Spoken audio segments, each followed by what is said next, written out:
Welcome back to Staring Into the Abyss, the podcast that has been on hiatus for what feels like a month. This is Richard, your host, reminding you that even if you buy a house, there's always something hidden underneath the property. And with me, as always, is Matt Brandenburg. I mean, the idea of that grass never growing and always being green is the American dream, right? What do you think Bentley missed? Yeah, I mean, especially when you can stash a couple of things there, including bodies. And honestly, what is the American dream if you don't have a few bodies stacked on the way? I think that's all part of it. I think so, too. Today we're going to be discussing The World Under by Steve Rasnic Tem, which can be read in the Dark Magazine. And I don't know if you guys have read Steve Rasnic Tem before, but I always really enjoy his work. That was my first time reading his work. Oh, really? I know we've done a couple of his stories. We've read him a long time ago. Yeah. No, his stuff's really we did good. one of the... Yeah, it was one of the, like, ABC, his alphabet collection, or whatever it was. Yeah. That was a good one. Yeah, it's like the time travel. He has a lot of really good short stories. I need to read more of his novels, but his short fiction collection is pretty on top. And this is another great short story that I highly recommend to people. Yeah, no, it was a blast. And it's funny because I don't want to say it's sweet, and we'll get into it, but it's kind of this like... It's kind of bittersweet. I mean, it's a good for her story. It's a good for her story. It's sweet for one person, not so much sweet for some others. Yeah. Mm-hmm. And we'll get into it, but there's even before like the big reveal, like I kept thinking of Shape of Water. And then when we got the reveal, I was like, no wonder I was thinking about this. Mm-hmm.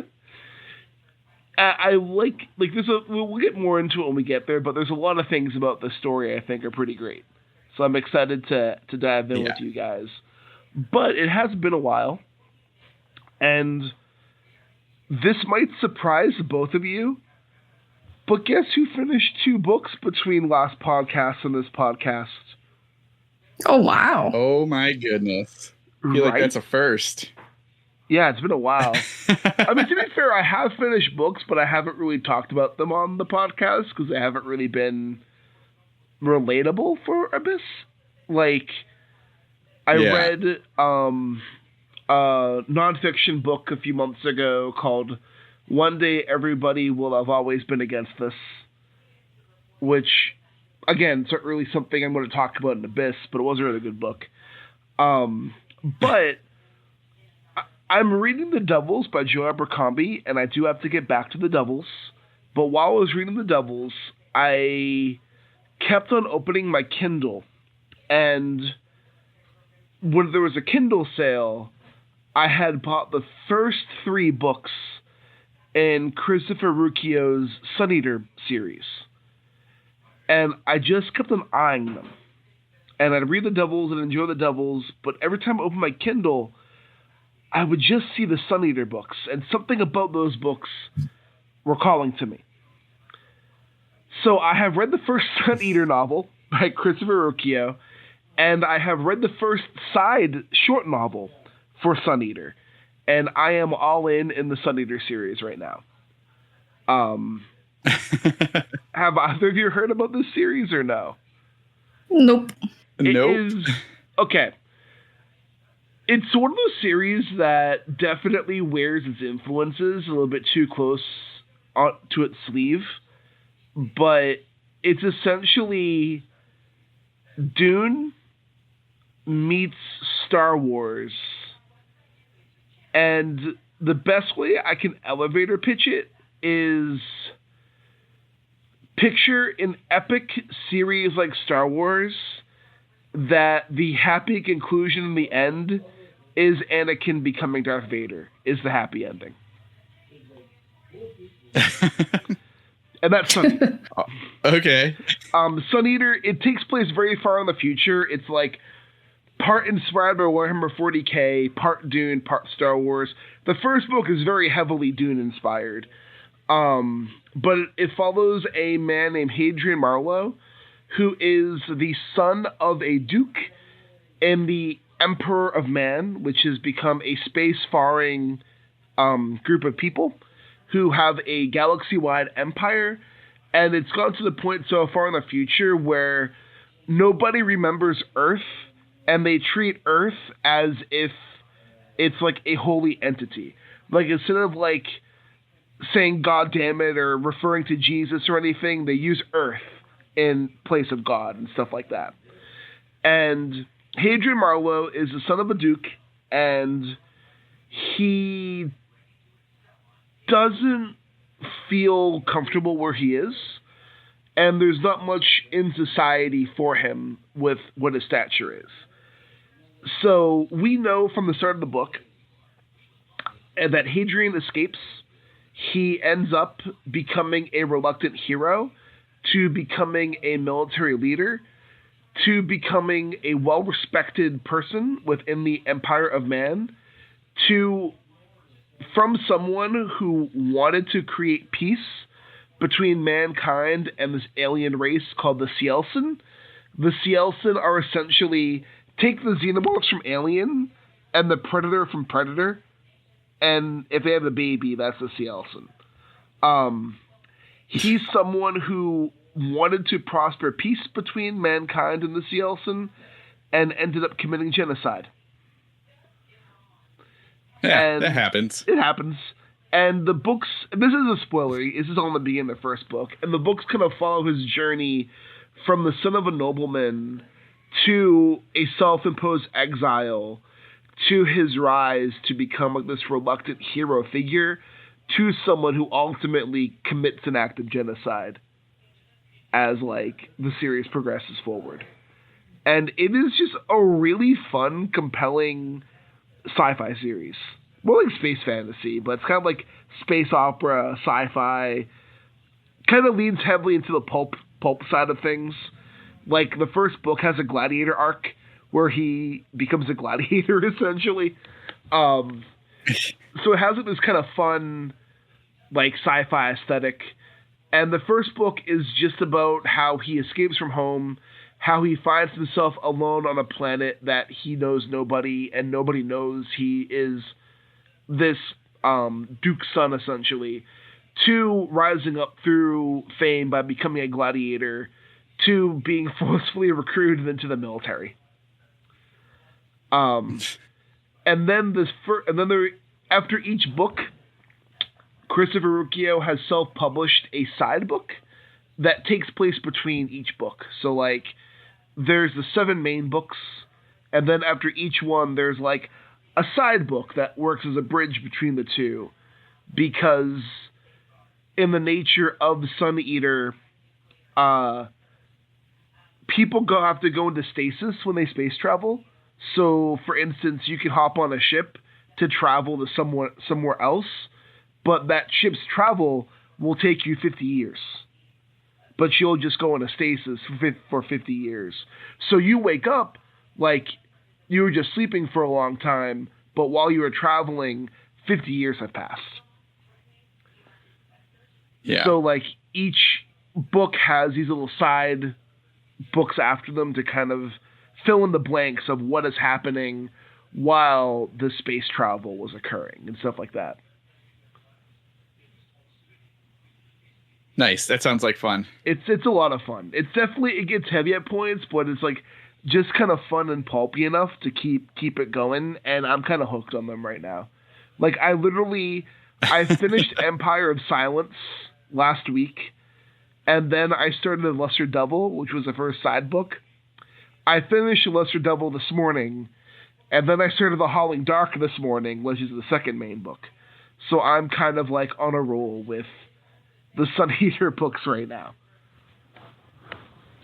I love it. But if you want kind of fun, pulpy adventure sci-fi, like, I'd recommend them. People compare them to The Name of the Wind due to its narrative being a framing device, but I personally can't stand The Name of the Wind. and I think this is a much better book. I do recommend Sun Eater. And for people who are nervous about a series not being finished, the seventh and final book comes out this November, and the series is done. That's nice. My goal is to catch up with the series by the time the final book is out, so that way I can read the final book when it comes out. That's like my goal right now. And I'm very curious to find out how Hadrian becomes the Sun Eater and like how it all goes down. But if you want kind of fun sci-fi adventure with some really great character work, I would recommend Sun Eater. But Matt, what about you? Perfect. Yeah, let's see. Because it has been a while, and I know I have read some books between then and now. I got books I got movies too, so we're in for kind of a thing. I think the first thing I want to talk about is, so I've been on, for secret reasons, I've been on a Katherine Dunn kick, and Geek Love? I reread, what? She did Geek Love, right? Yep, so she did Geek Love, so I reread that. That's something I've read multiple times, but what I wanted to talk about was Toad, which is what is technically her third novel, though it was never published except obviously it was, but it wasn't published when she was alive, and it came out in 2022, I think. And so it was kind of a lost novel of hers that somebody recently re-released, or released, not really re-released. Anyway, so it's different than Geek Love, but not. So this is, and I like. Yeah, it's sort of depressing, sort of just melancholic story about it's about her life kind of in the late 60s in Portland during college, and it jumps back and forth between this main character, Sally, from her, we'll say, in her 20s to kind of older, and like you're kind of going back and forth. Older, she's like a shut-in isolationist. Like once a month she'll have like a visitor or two, but most of the time she's just by herself. She has 2 goldfish that she keeps in a pickle jar in the kitchen, and there is a toad that kind of pops in here and there in her backyard. So we're kind of like seeing her at this point and just her kind of reminiscing, but also just kind of her dealing with herself and her memories and just being who she is. And the younger version is, again, kind of this like look at not quite hippie culture, but sort of at that kind of freewheeling spirit and how it maybe wasn't so great. So she lived like in this little attic apartment, and there was people in the house, and like she had like a couple friends, and they would all kind of just hang out and do their thing. They were all waxed like about philosophy all the time. And there's one character, and I'm drawing a blank on his name, but he knew, I'm going to say in quotes, he knew everything, but like never did anything. And everything he did do always ended up just, he would quit, but like he knew everything about everything. And he always knew like people, like he would collect stories from people. So like you kind of get this cast of misfit characters, again, Geek Love-esque, none of them in the vein of what Geek Love is about, but just that idea.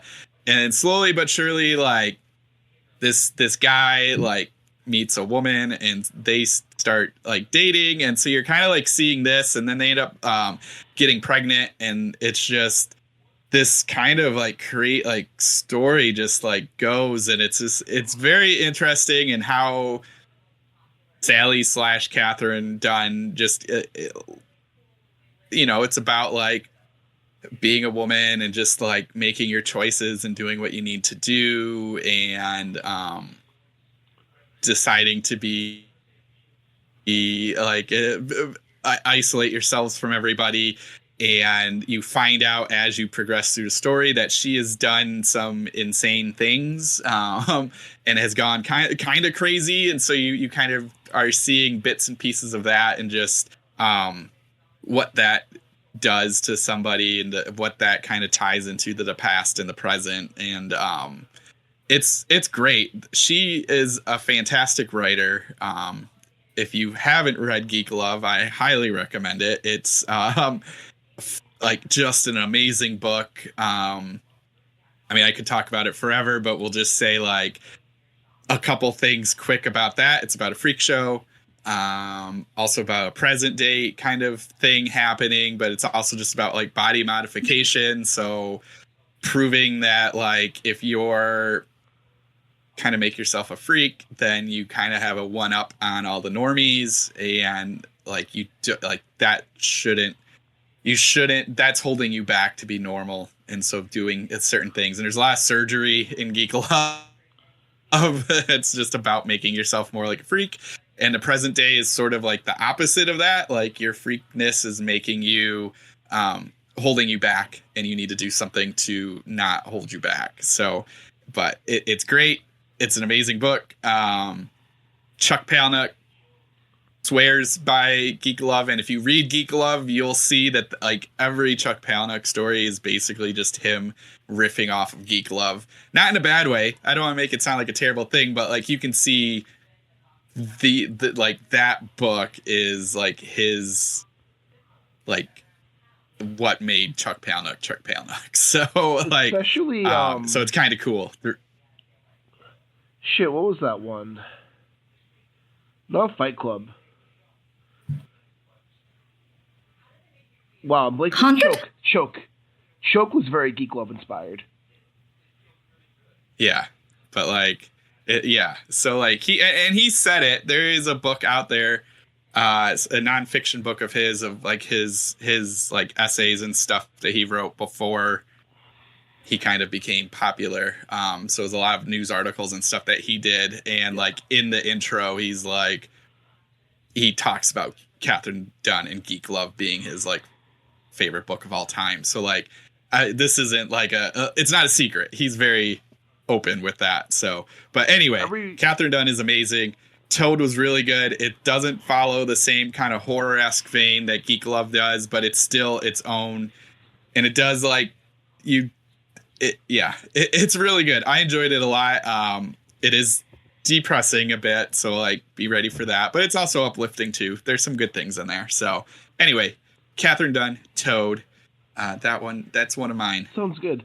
I remember years ago I was at the DMV and I was reading Choke, and there's a scene when the character falls down and his anal beads fall out and there's anal leakage, and oh my god, I was in line at the DMV reading this, and I'm pretty sure the person behind me was grossed out looking over my shoulder.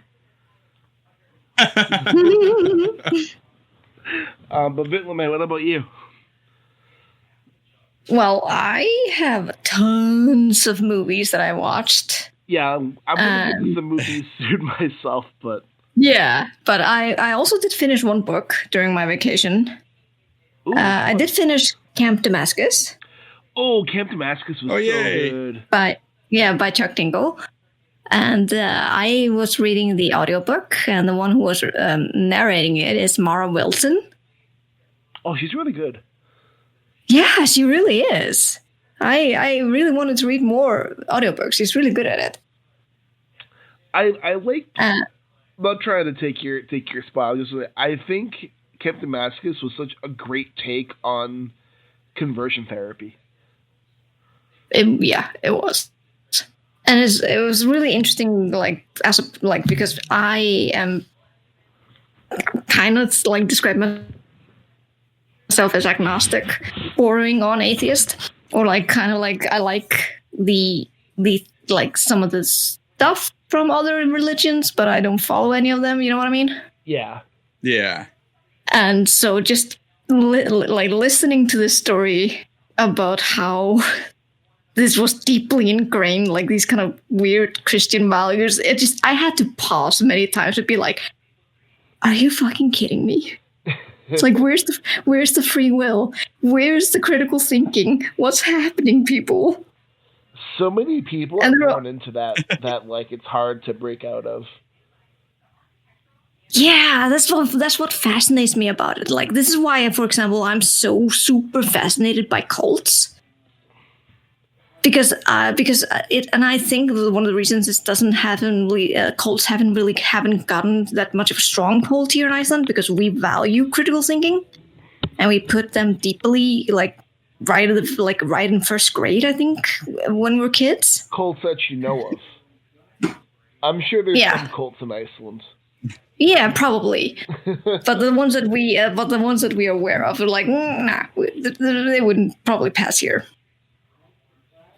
So I'm super fascinated by all this. So when I was reading, especially about the, when Rose is the protagonist in the story, when she is going to these therapy sessions, and I'm like, and I had to pause again. I'm like, you are not a licensed therapist. You're just a guy from the people from church picked.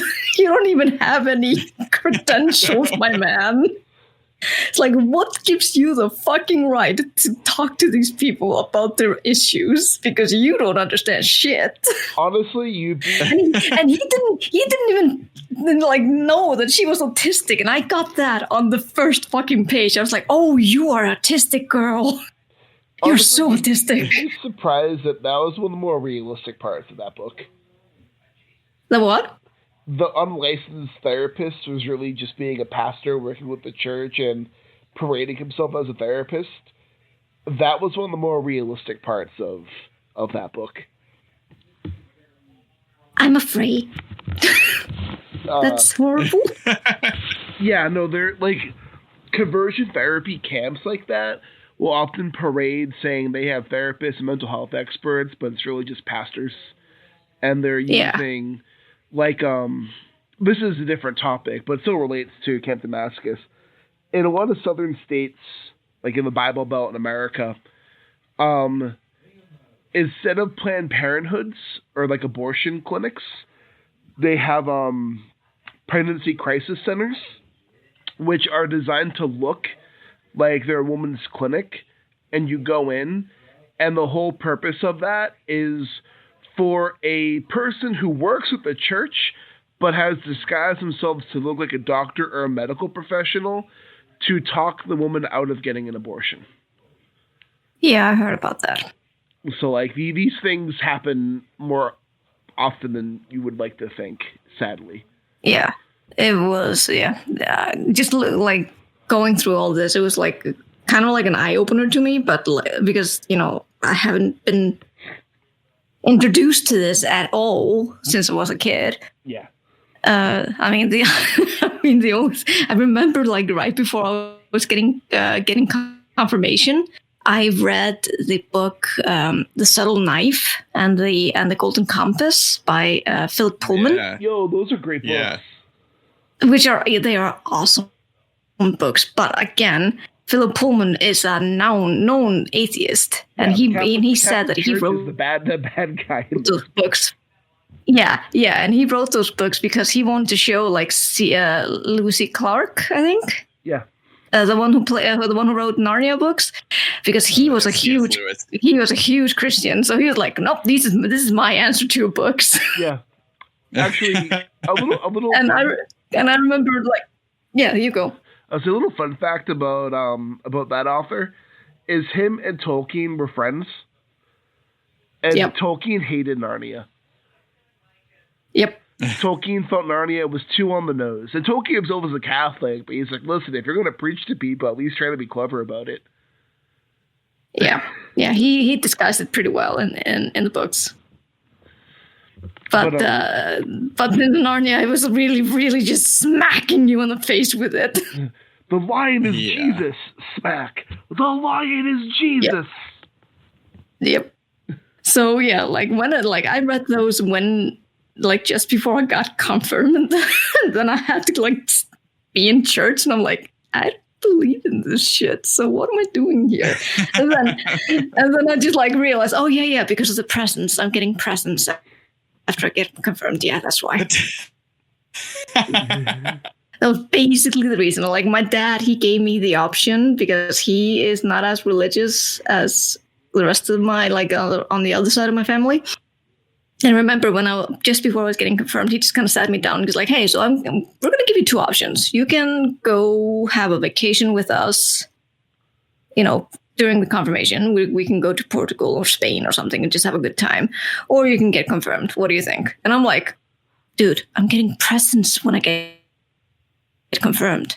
I'm getting confirmed. I want shit. It's like I'm 14 and I want shit. Give me money and give me shit. Right. And my dad was like, cool, fair enough. And we did that.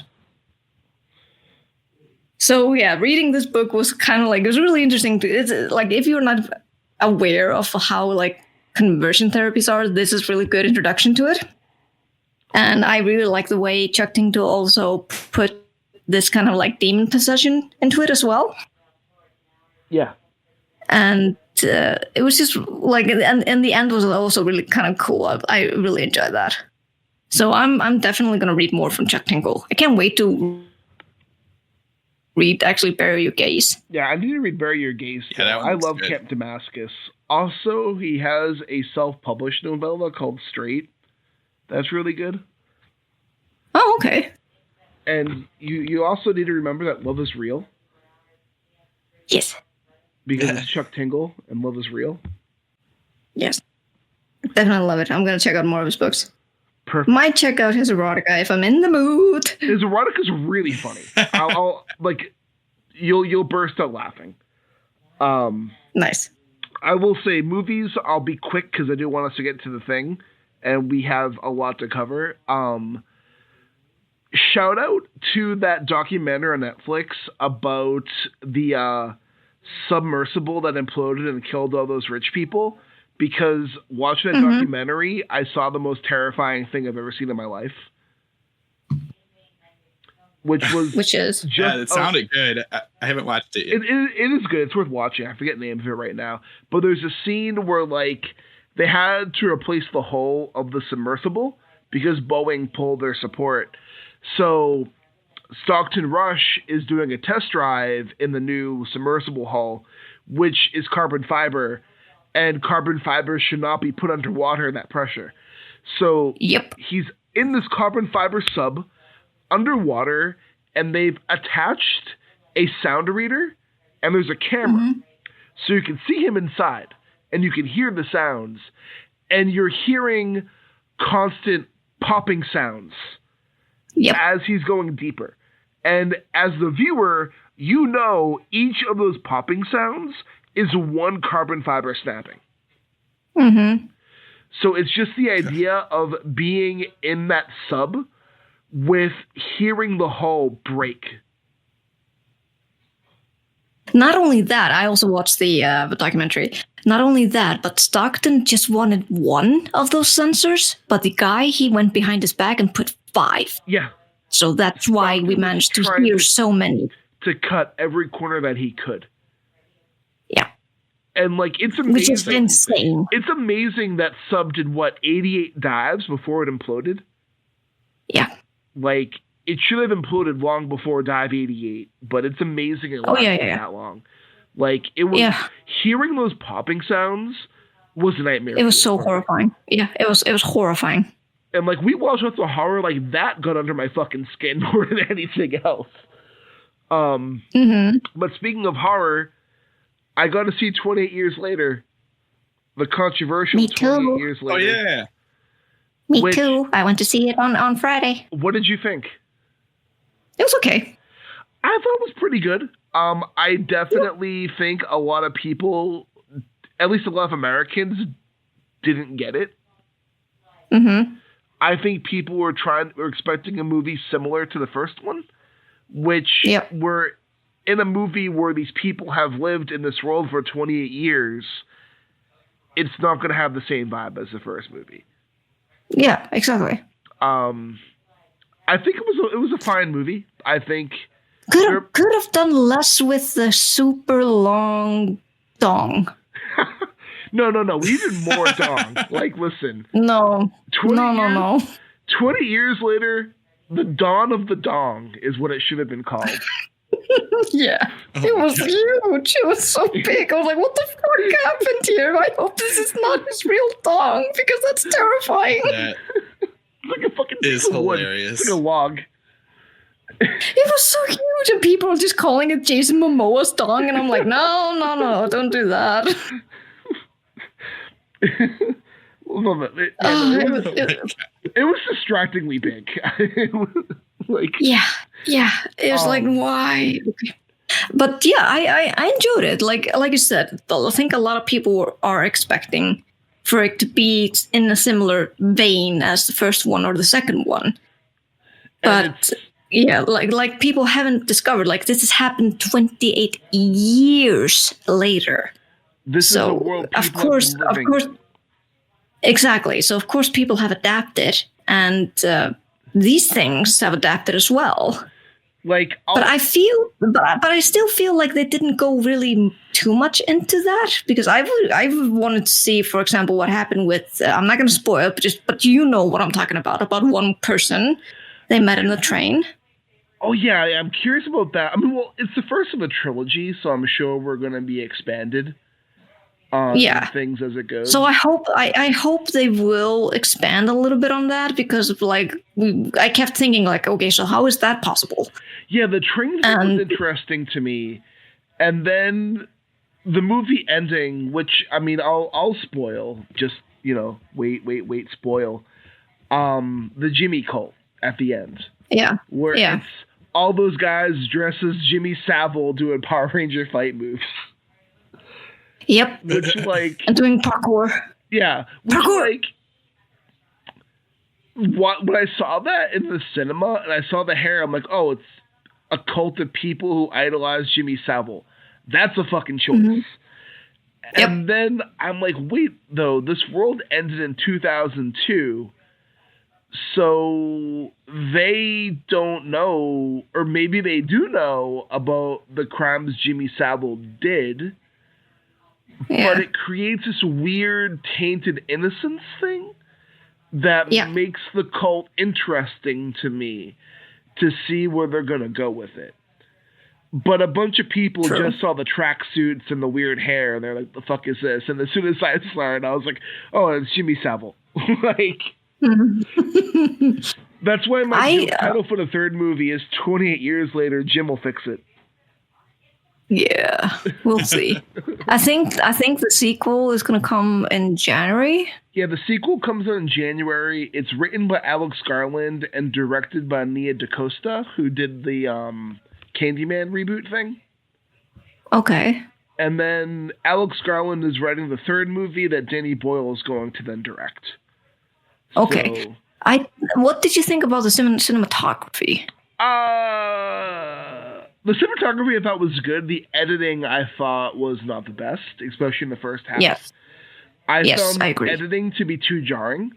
There were like the nighttime shots with the red filter got overused really quickly.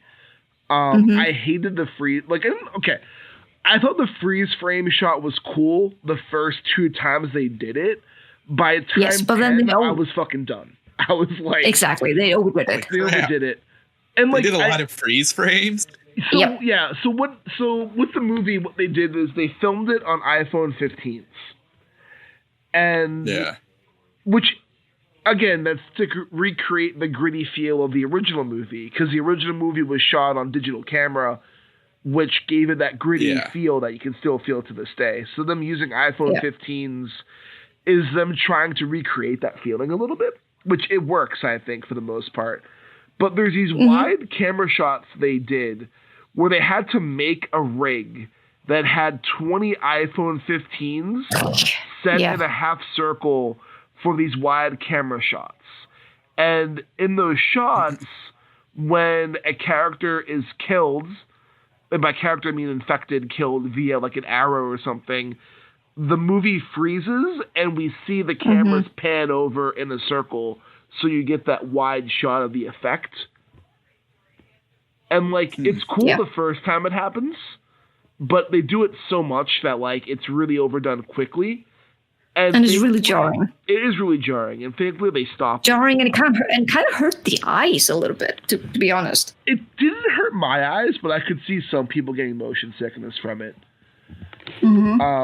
But I found that to be jarring and overused. I found the really quick cuts to like the nighttime stuff to be overused. I found in the first half the editing felt very jarring. And I think he was trying to make it jarring, but I just don't think it works for me. But no. I'm happy by the halfway point they stopped that. Yeah. I really want to see more of Ralph Fiennes' character, too. Me too. I think Ralph Fiennes, he'll be in the sequel, so I'm excited to see more of his character. I like the whole idea of Memento Mori and how he's building that giant temple of uninfected and infected human bones to show the death toll on humanity and what the virus has done to people. I thought that to be really interesting. He just needs to make a homage to that giant dong, and then I think we'll have a good bone temple. I'm sorry, I had to do that. But no, I thought Ralph Fiennes was really good in the role. The kid who played Spike, I thought he was really good. Yeah. Aaron Taylor Johnson's character was interesting to me. But still, kind of like you're not using him correctly. He felt underused. Like I feel like Aaron Taylor Johnson was in Nosferatu, and he was underused in Nosferatu. He was in this. He's underused in this. He was used too much in Kraven the Hunter. Like, give him good roles, and he's a good actor. Give him good role. Yeah, good job. Like, so I'm, like I for example hated the Shinkansen train movie with Brad Pitt, the Bullet Train movie. Oh yeah, I hated that movie. You hated it. You hated it. Oh, I loved it. It was fun. Yeah, but I stuck around because of Aaron Taylor Johnson and his chemistry with his brother. Yeah, no, because that were the best part of that movie. Yeah, that was the best part of the movie, and I stuck around because the chemistry and the way he acted, I was like, it was fantastic. I was like, give me more of that guy. I don't care about Brad Pitt. Just throw him under the train. I have the book that's based on my Kindle. It's like a series of books. I need to read them eventually. But no, like he's a good actor, and I think 28 Years Later is a good movie, not a great movie. Yeah. I told, like, I asked my husband what he thought, and he says it was fine, and I was like, but it's not as good as the first two movies, and he's like, no, like, yeah. I'd say it's better than. It's like it's good. It's good on its own. I'm a 28 Weeks Later hater. I don't like 28 Weeks Later. But I think the first movie, it's so hard to top that first movie. Yeah, I agree. Because that first movie is just incredible. Like, it is an incredible film. And I'm intrigued to see where this all goes. I know a lot of Americans hate the ending of 28 Years Later. Like, there's so many people that are like, what the fuck was 28 Years Later? And I'm just like, this isn't made for you.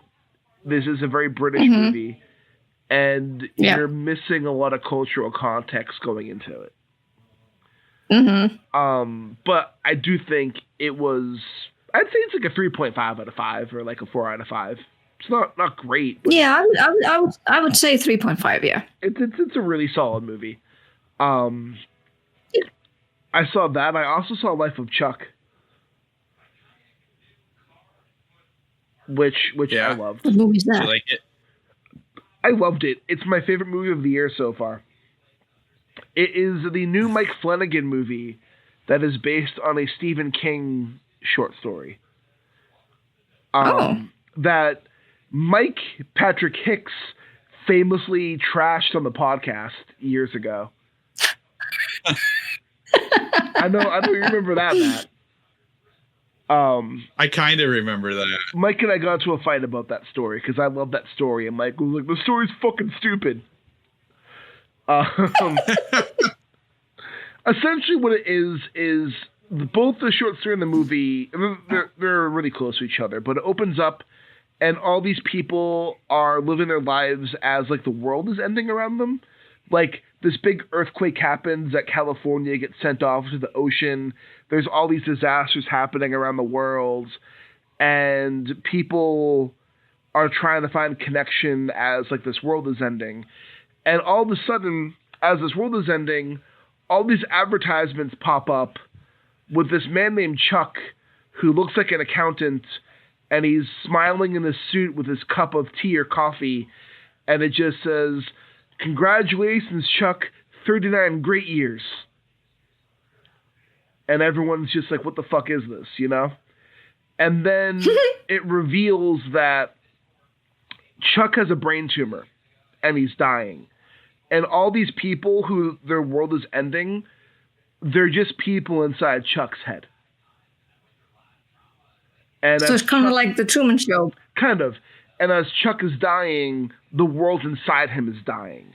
And the rest of the movie then, in the short story, cuts to a time when Chuck is visiting, I think, Portland for a conference, and he starts getting these headaches. And as he's walking the street, he sees a girl playing drums, and he doesn't know what compels him to, but he starts dancing to it. And he creates this whole big scene of him dancing to this drummer in the street, and then he gets a really bad headache, which turns out to be a brain tumor that kills him. Then the story goes back even further to when he was a child and his relationship with his grandparents, and you realize all the people at the beginning of the movie and the story, those were his teachers, those were his friends, those are memories of people he had in his past that he's kept inside all these years. And that we see, like, through Chuck's family and through his life, that he's fostered all these positive connections with people, and now that he has died, all these connections have also died with him.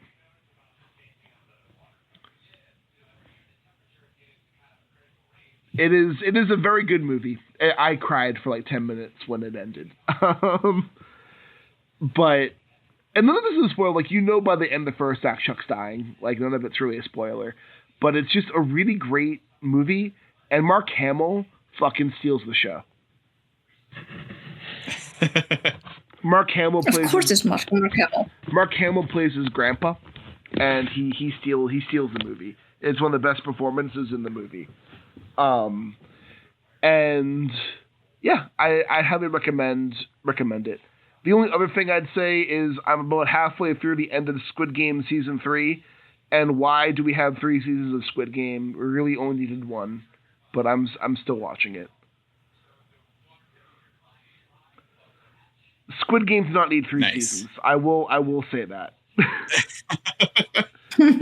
Like, I don't know. Did you guys see Squid Game season 1?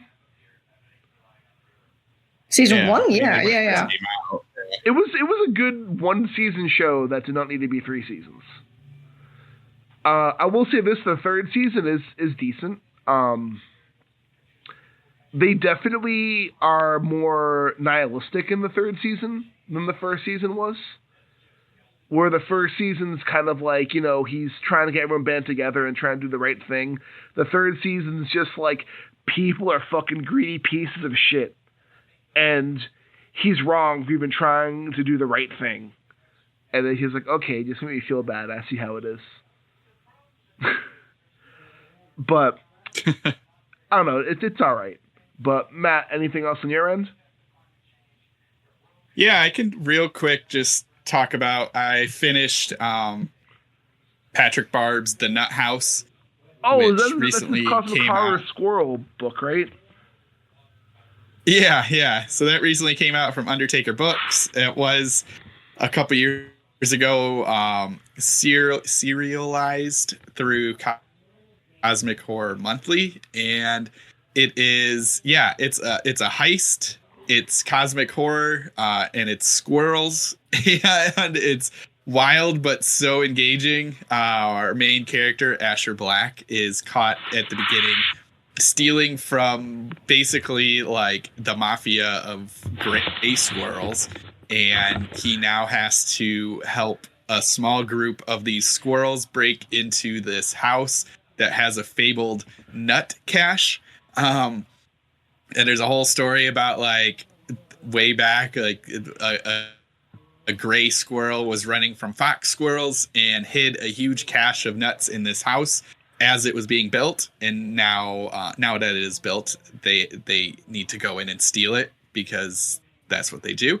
So Asher Black and two like bruiser gray squirrels, two giant buffed gray squirrels, and the consigliere of the gray squirrels, which is a fox squirrel. And then they have a crazy chipmunk and a flying squirrel that was domesticated.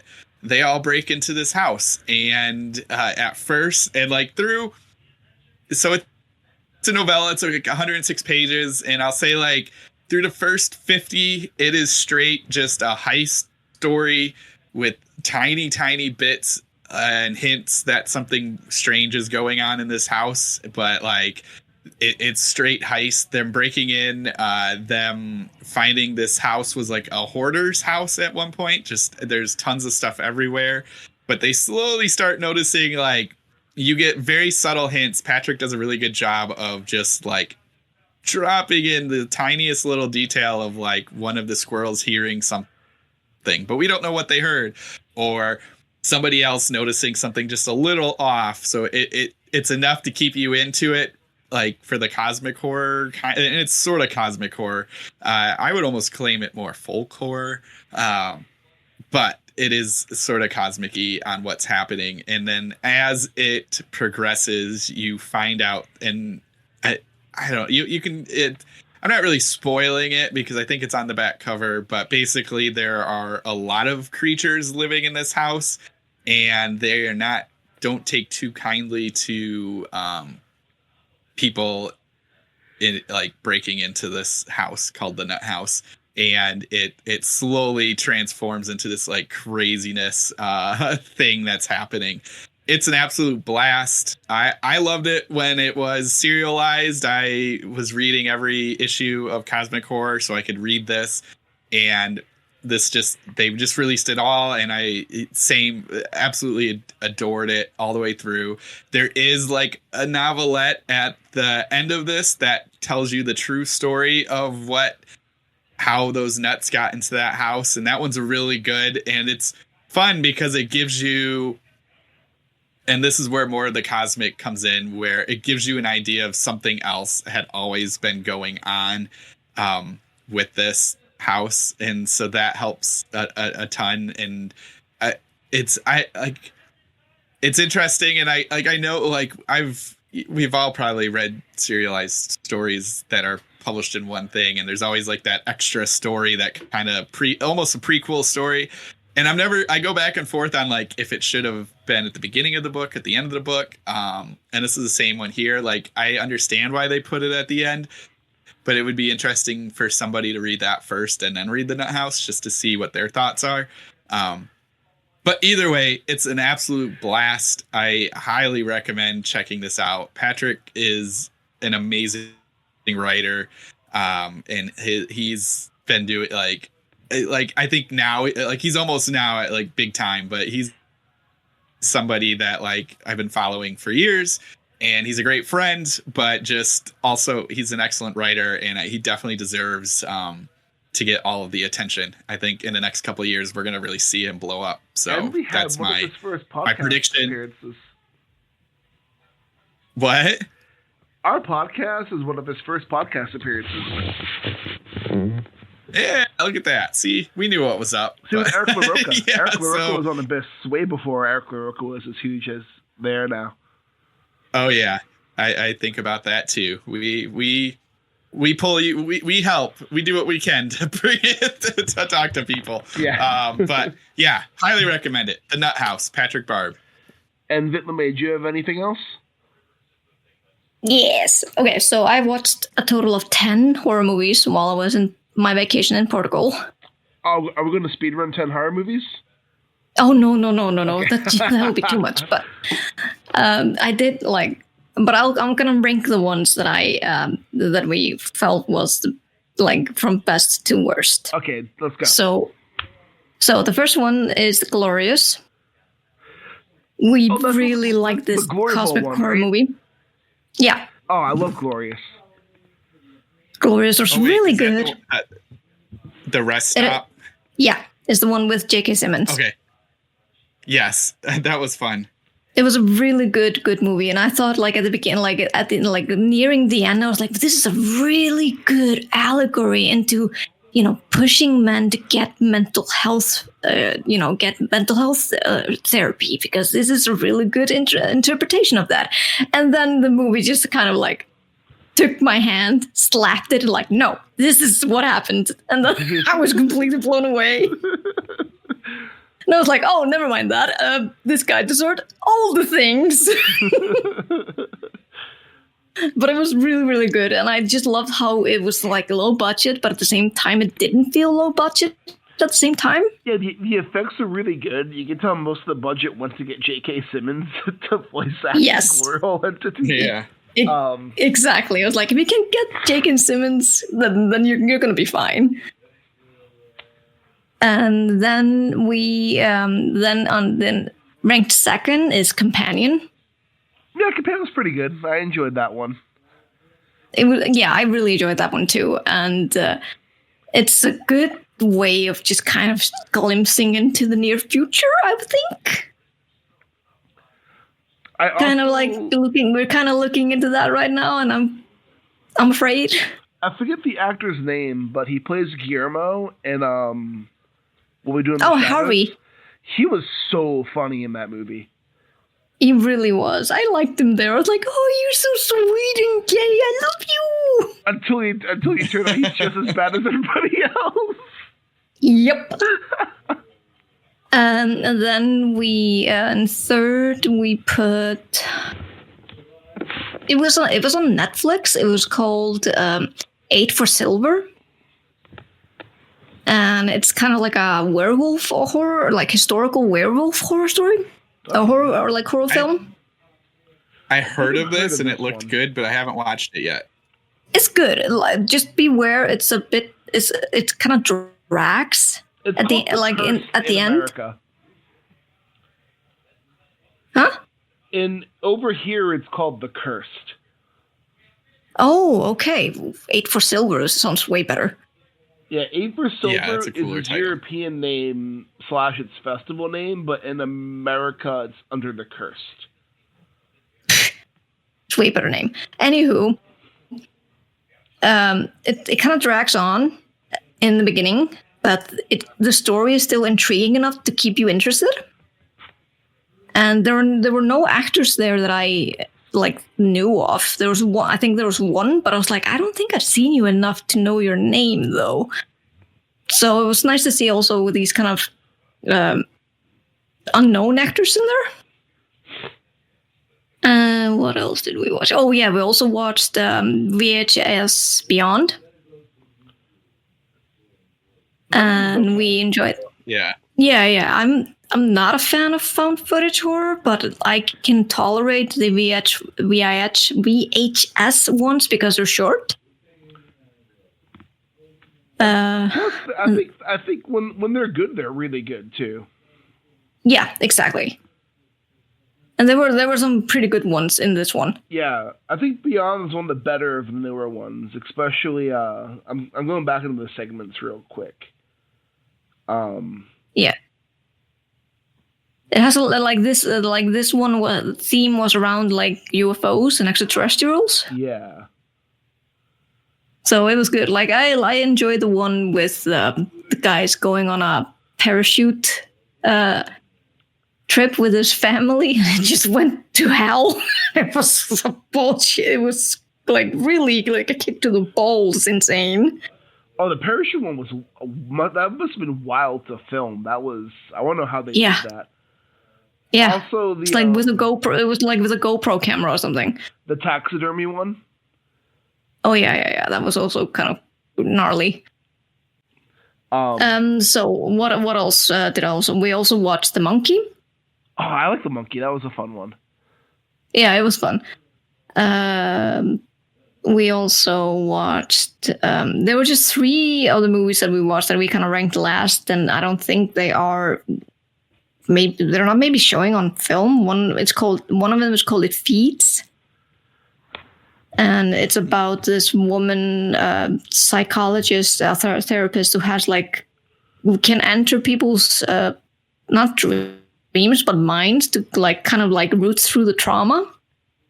And there's this kind of like weird thing that she sees on a girl, and that girl and that thing that it is attached to the girl attaches it to her own daughter, so she has to go and find a way to get rid of it. To me, it felt like it should have been a series instead of a movie, because you were just kind of given a lot of things all too much at the same time. And it just kind of felt like I was watching an episode of Supernatural, to be honest.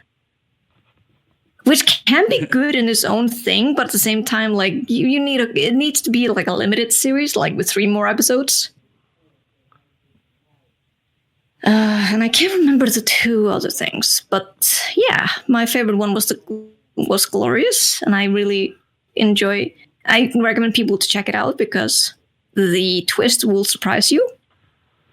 And slight side note, Glorious is written by Joshua Hull, and he wrote the book Mouth from I think that was through Tenebris, and Mouth is amazing. Oh, nice. Okay, I need to read that then. I gotta check that. Yeah, I really he's awesome. At least writing wise, he's awesome. And so yeah, it's definitely like I think I saw Glorious first, and then I read Mouth.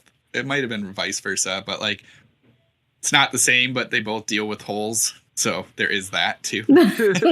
He has an affinity for holes. Yeah. And just to finish it off, we also decided. My husband, he started watching while we were in vacation. He started watching Ted Lasso, and at first I wasn't really that intrigued by it, but then I just sat down and started watching it, and I was hooked. How many times have you cried? Oh God, I cried so many times. So many times. Like I especially cried when they were. When they were displaying Ted's panic attack, because that was exactly to the point when, like, how I experienced panic attacks. So I thought they wrote that really well, and I was just bawling my eyes. I was like, oh my God, this is exactly how I feel when I go through this. You feel like Ted's a great character to root for. Like, you feel for him. Oh, yeah. Oh yeah, you're still like that's the thing. Like I love the fact that this is such a wholesome show, but at the same time, I'm such a petty, pessimistic bitch that I'm like, no one is like that at all. Like this is not real. Like I can't imagine a team or like an entire organization being this fucking wholesome. I can't. But at the same time, it's like healing my pessimistic soul. I'm like, but I need this. It's so good. I feel like season 3 was kind of hit or miss with me, but overall, I still enjoyed it. But like seasons 1 and 2 are like the best parts of Ted Lasso. Yeah, me too. It was just, I think they kind of just like didn't know, for example, what to do with Keely. Yeah, Keely felt like they had no idea what to do with. Some parts of the season 3 just felt weird. It did. It's like they didn't really know what to do with her, and I was kind of pissed off by that because I love Keely. Keely is amazing. I was like, why can't I have a best friend like Keely? I do love Coach Beard. Coach Beard is I love Coach Beard. Same. But he's so weird that I probably my vibes would not be vibing with him. But yeah, I'm glad you enjoyed Ted Lasso. It is a good feel good comedy show. Yes. And if you want to continue the feel good comedy shows, Shrinking. Shrinking, okay. With Harrison Ford and Jason Segel. I'm sorry, Harrison Ford is in a series? Yes. Why are all the main action actors just going into series now? Because that's where the money is. Retirement. No, Matt just hit the nail. It's written by what's his face, Brett Goldstein. He's like the main writer on Shrinking. Okay. He was the, I forget his character name in Ted Lasso. He was the hairy angry dude. Harry Ingrid. You mean Roy Kent? Yeah, Roy Kent. Yeah, he's the writer for Shrinking. One of the main writers for Shrinking. But it's pretty much the show about Jason Segel plays a therapist who has a year prior has lost his wife and has spent the entire year mourning and being an absent father and getting drunk and fucked up on drugs, and now he's just starting to try to put his life back together. And it's a comedy show. It hits a similar feel-good notes as Ted Lasso and might also make you cry in the same way Ted Lasso does. If you want to fill that Ted Lasso void, I'd recommend Shrinking. Usually, I also just watch Scrubs because the one who did Ted Lasso did Scrubs too. Scrubs is a pretty great show. But why don't we get going with some Steve Rasnic Tem? Yes. Yeah. So I'm glad you both enjoyed this story. Yeah, it was fun. It was nice. It was a good, interesting take on a creature feature. Oh yeah. Yeah. Well, and it's interesting. Yeah, I do like the take on it, and I like the take on something of like a not quite haunted house, but it's a weird house, strange story. House. It's like strange house. You read it and it's like, oh, this should be a haunted house story, but it's not a haunted house story. But it is. No. It has a similar bones as a haunted house story. Yeah. Yeah. And it's just but without the fact that there are any furniture in the house, it's just an empty house. Yeah, well, I mean, it's not her fault she's broke. Blame the economy. She spent all the money on the house. How can you expect to afford furniture? Well, and majority of it is just this kind of look at our character Beatrice, who just bought this house, for listeners, and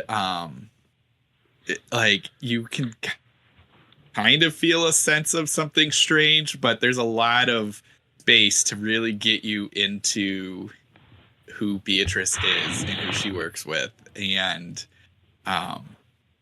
so it's interesting because you're reading something in the dark, so you're like, all right, well, this is gonna be scary, but for the most part, it kind of has this fantastical fairy tale feel. Weird feel, too. I got the weird horror there, too. Yeah. And so you're kind of slightly unsettled, but you're also like, okay, this is cool.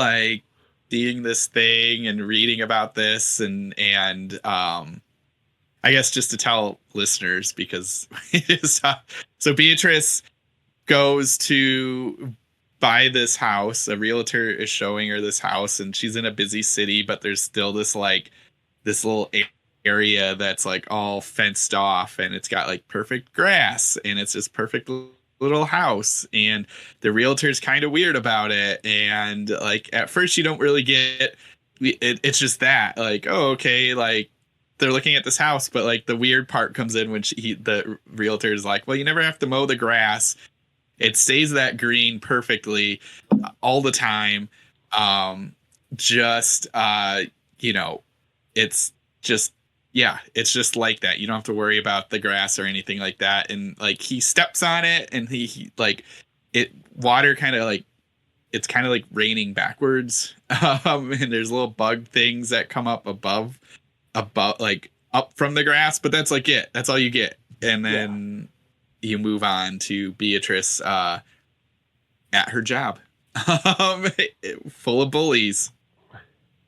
I love that one phone call that she gets when the guy's just like, you fucking send my shit to Canada. It's so insane. Yeah, it's just wacky. Having worked in customer service, I could relate to that way too closely. Just the amount of inane people you deal with is fucking insane. Yep. Same. And I felt really bad for her, especially because the guy, he was, pretending to be a customer. And I was like, yeah, if I had, she did say, she wanted to quit, but she couldn't because it was hard to get any job. And I'm like, yeah, that would be my feeling too. Yeah. No, I felt Yeah. really bad for her with how she was being treated.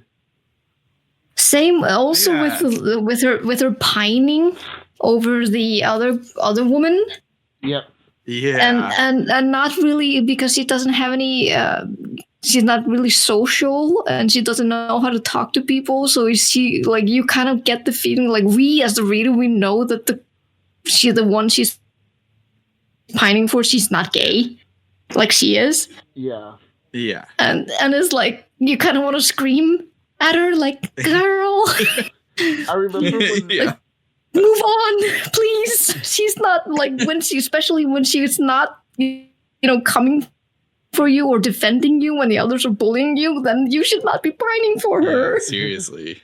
it's also the It was so bad.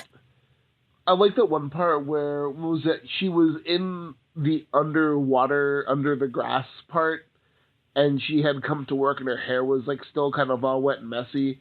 And the girl's like, "Oh, you had a walk of shame last night? I didn't know you were dating. Let me help clean you up." Yep. Yeah. Yeah. So that's like the thing for listeners, that like you find out quickly that the grass is like basically like seaweed, and that there's a big underwater world underneath this lot, but maybe it's everywhere. It's not really clear, but yeah, she like, I felt because she starts like as she's. It felt like it was kind of like a portal. Almost. Oh, go ahead. Like it wasn't like part of our world. It was like there was like a fold in our reality that teleported people to this more underwater world. Yeah, I like that. That's a good idea. I like that concept. But yeah, like it's where like you kind of start getting to weirdness is like our Beatrice, like she doesn't have much, so she doesn't really like have much in the house, and then she starts just like sitting out watching the grass all the time, and eventually she falls asleep out there, and like the like scary part is like a squirrel disappears, and then that's when she disappears, and you find out that there's like mermaid-esque creatures down there. Teethy mermaid so I like creatures that, like, down there. I like the way what? There's a teethy mermaid creatures down there. Yes, very teethy. Very teethy, sharp teeth. But yeah, he like, I really liked, because I liked how he slowly kind of builds us into what's happening, and like you get like like I said, those like subtle hints and everything like that, and then slowly you start you get under there, and you just like, for me, as I was reading it, I was trying to like piece it together. I was like, okay, like how is this going to tie into, because we're spending a lot of time at the office and these people, and like how are these gonna connect? And it's it connects in a really interesting way, in a good way. Yeah, no, I do like how the story kind of wraps up at the end, which like we can go into spoilers, but it's like after she gets Hello, I'm breaking in to let you know we had a bit of an audio recording issue for the last bit of this episode. I don't know what happened, but it happened. Needless to say, we enjoyed the story very much, and I think we just rambled on a bit about how great it was. So, not missing much, and thank you for listening to us, and keep staring into the abyss, and hopefully we can figure this out for next week.